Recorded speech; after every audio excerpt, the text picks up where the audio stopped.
एकादशी कौन है, कहां से प्रगटी है? राधे राधे दोस्तों, आज हम पंडित प्रदीप मिश्रा जी के द्वारा जानेंगे कि किस तरह से हमें एकादशी का व्रत करना चाहिए और इसका महत्व क्या है और इस व्रत में हमें क्या क्या सावधानियां बरतनी चाहिए। तो चलिए सुनते हैं पंडित जी से व्रत कथा। सुभद्रा जी को भगवान जगन्नाथ ने, जगदीश ने एकादशी का व्रत कराया था। बद्रीनारायण भगवान को माता लक्ष्मी ने एकादशी का व्रत कराया था। क्यों?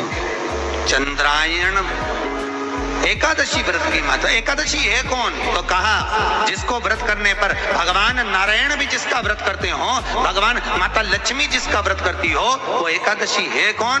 तो शास्त्र वर्णन करता है महाराज। स्कंद पुराण का सुंदर चातुर्मास खंड के अंतर्गत वर्णन आया है महाराज। एक बार भगवान विष्णु आनंद में विराजमान थे। पद्मावती और माता लक्ष्मी दोनों उनके पास में विराजी हुई थी। दोनों बेटी, भगवान लक्ष्मी और पद्मावती दोनों बेटी हैं। एक सिर के पास, एक चरण के पास। कुछ समय बाद वहीं पर ब्रह्मदेव का आगमन हुआ और ब्रह्मा जी आगमन पाकर भगवान नारायण पद्मावती से लगकर उठे और उठकर लक्ष्मी की ओर झुके। झुकने पर इन तीनों के समागम से भगवान नारायण के हृदय चित्त से एक कन्या प्रकट हो गई। उस कन्या का नाम एका था। क्या नाम था? एका। अब 10 उसके गुण इतने प्रबल थे, वो 10 गुण उसके बड़े प्रबल थे कि वो एका जिसको निहारती थी उसको संपदावान बना देती थी। जिसको देख लेती थी उसके जीवन में वो आनंद की अनुभूतियां करा देती थी। एका जिस मार्ग से जाती थी उस मार्ग के द्वार खोल देती थी। एका का पुण्य इतना पुण्य प्रखर। पद्मावती और लक्ष्मी ने कहा महाराज ये बेटी आपके द्वारा निर्मित हुई है, इसका कन्यादान करना चाहिए। हमारे यहाँ हिंदू धर्म में रीति है, जिस दिन कन्यादान करा जाता है उस दिन व्रत रखा जाता है। अब आजकल रखते कि नहीं रखते मालूम नहीं, पर कन्यादान करते समय व्रत रखा जाता है। व्रत रखना, एका का कन्यादान करना है। भगवान बोले कन्यादान करें, किसको दें? एका किसको दी जाए?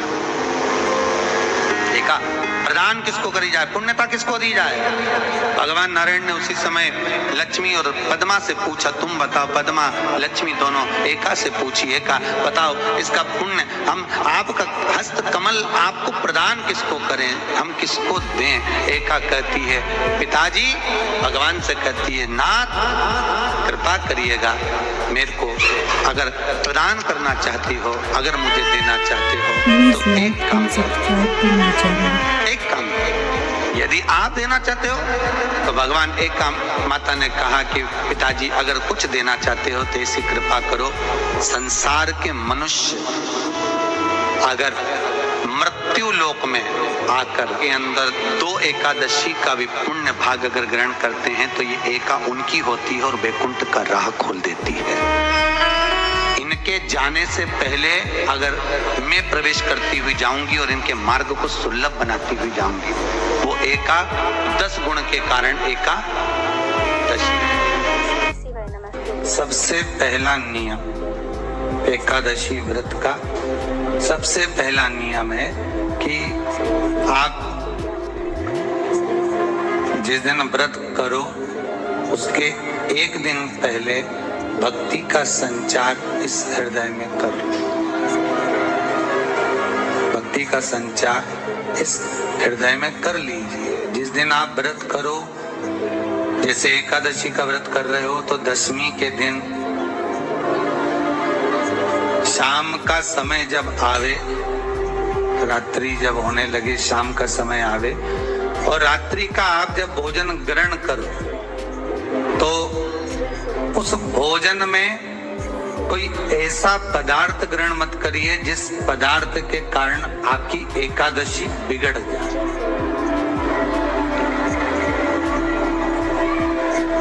इस तरह की एकादशी का वीडियो के लिए दूसरा मेरे नियम चैनल बहुत को ध्यान से करें लाइक सुनिएगा। और सब्सक्राइब। जिस दिन आपकी एकादशी का व्रत हो उस दिन प्रयास करिएगा कि अपने हाथ से किसी भी वृक्ष की कोई पत्ती टूटे ना।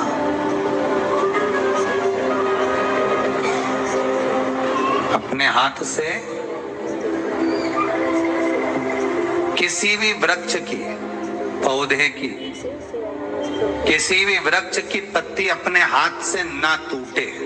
बहुत ध्यान दीजिएगा महाराज। एकादशी का ये दूसरा नियम है कि अपने हाथ से किसी पौधे की, किसी वृक्ष की, किसी डाली की कोई पत्ती टूटे ना, कोई पत्ती ना टूटे, इसका प्रयास करिए।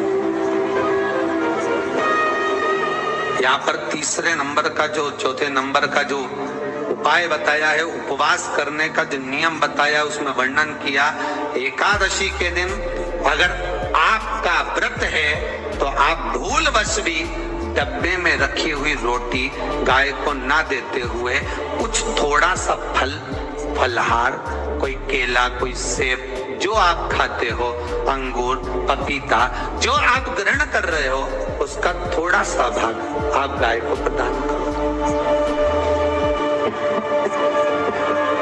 आप गाय को दीजिए।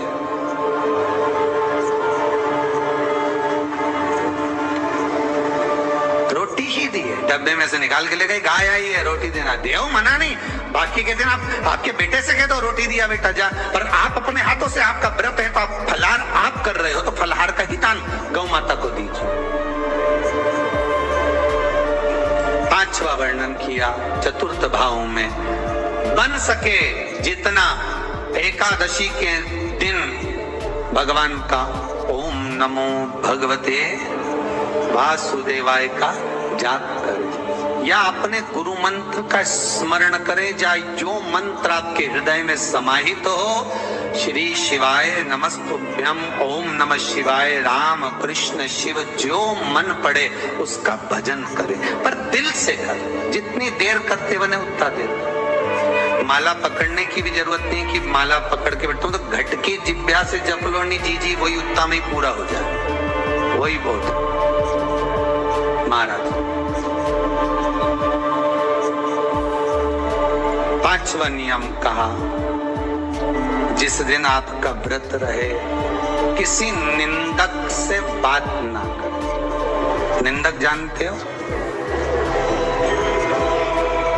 भाई दूज के दिन, दिवाली की जो भाई दूज होती है ना, होली दिवाली की जो दूज होती है, उनमें ऐसा गोबर का भाई दूज बनाते हैं और पास में चुगल खोर भी बना है, और चुगल खोर के ऊपर सब भाटा दर्द है, एक पत्थर। अब तुम्हारे उधर रखे कि नहीं रखे हमें नहीं मालूम रहे हो, जितने आस्था पे सुन रहे हो, पर हमारे इधर तो ऐसा रहता है, गोबर का भाई बहन बनाए और उसकी पूजन करे, उसके पास में एक गोबर का चुगल चोर भी बनाया, उसके ऊपर भाटा दर्द।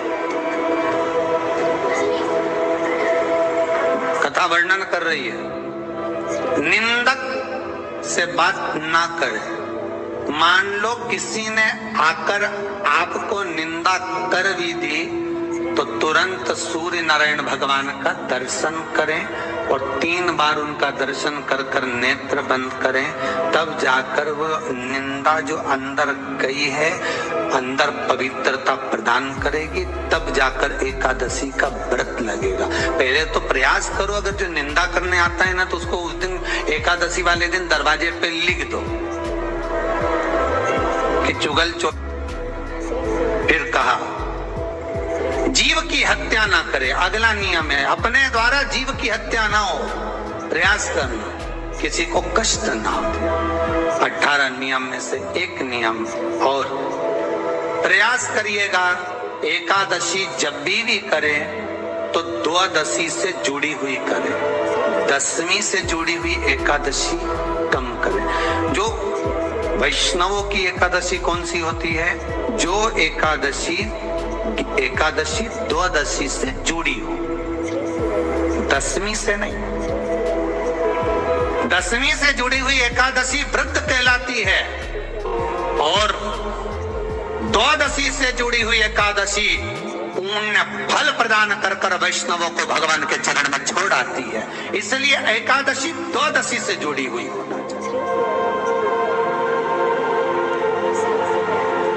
वैष्णव एकादशी।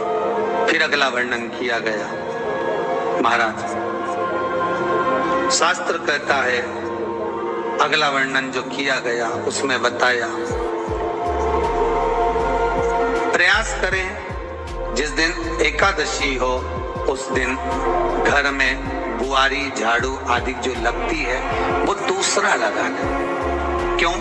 उसका वर्णन है, अगर आप बुआरी लगाएंगे, झाड़ू लगाएंगे, पोछा लगाएंगे तो हो सकता है कोई जीव आपके हाथ के द्वारा मर जाए। तभी एक बार ये कथा हमने